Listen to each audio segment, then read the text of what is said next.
Crying is not a sign that you are breaking down. It is one of the clearest ways humans tell each other what they need. That sounds strange at first because crying feels deeply personal. It feels like something that happens when your emotions get too heavy to carry. But if you look at it closely, crying is not just a leak of feeling. It is a signal, a message. A very old human system built to make other people stop, look, and respond. And what makes it even stranger is this. Humans seem to be the only animals that shed emotional tears. Other animals make distress sounds. They whine, call out, or scream.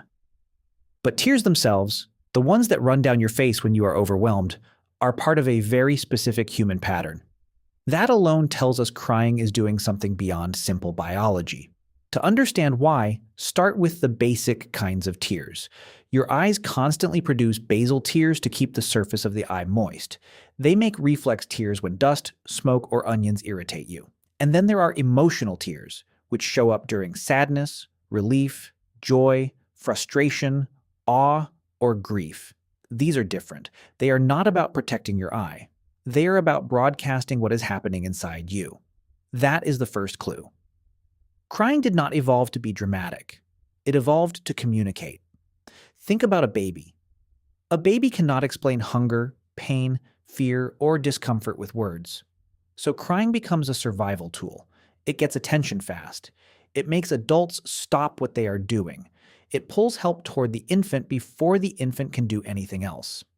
In that sense, crying begins as a distress signal, not a performance, a request. That infant pattern matters because evolution rarely throws something away if it keeps working. If a behavior helps vulnerable humans get care, protection, or comfort, it can stay in the species and get reused in new ways. That may be what happened with emotional tears. What starts as a signal for survival in babies may later become a signal for connection in adults. And adults use it in a very different social world.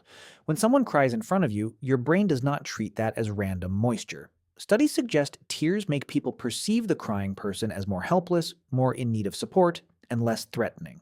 In other words, tears change the social meaning of a face. They reduce distance. They invite help.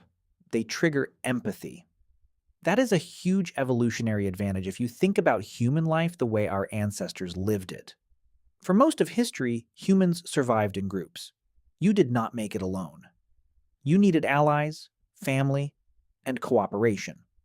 A visible signal that says, I am overwhelmed, I am vulnerable, stay with me, would have had real value. Tears turn private pain into public information. This is why crying is so powerful. It can do what language sometimes cannot. You can say, I'm fine, and still be falling apart. But tears make it much harder to hide. They strip away performance. They show something real. That may be one reason they create trust so quickly. There is also a strange chemical side to this. Some research suggests emotional tears may be linked to bonding chemicals and calming responses, which may help explain why crying can sometimes make people feel lighter afterward. That does not mean every crying episode feels good in the moment. It means the body may treat crying as part of emotional regulation, not just emotional collapse. And crying is not only about sadness. People cry when they are moved, relieved, proud, grateful, or overwhelmed by beauty. That is important because it shows crying is not just a bad feeling system.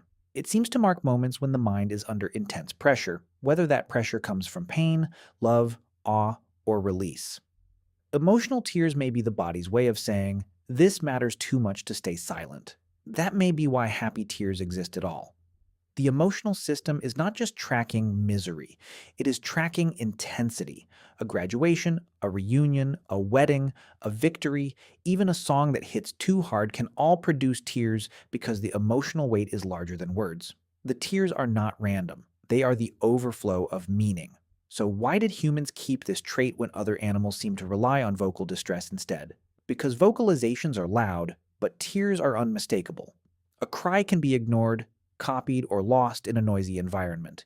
Tears are visible at close range and hard to fake convincingly. They signal vulnerability without needing a speech. They make the observer feel something. They pull attention toward care, not conflict. That makes crying a social technology as much as a biological reflex.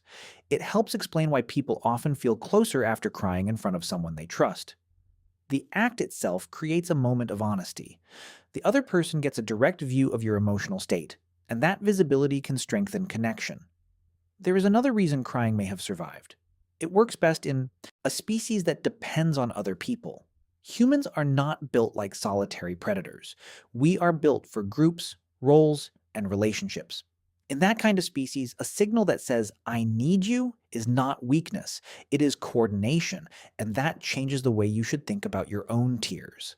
The next time you cry, it does not necessarily mean you are losing control. It may mean your brain is doing exactly what it evolved to do: translate something too big for words into a signal other humans can read instantly.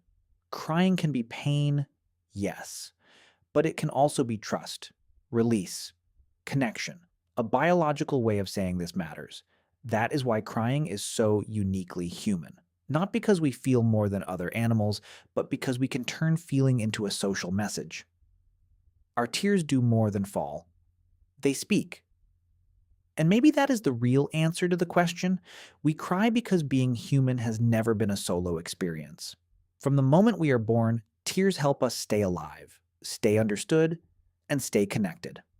So when you see crying as a failure, you miss the point.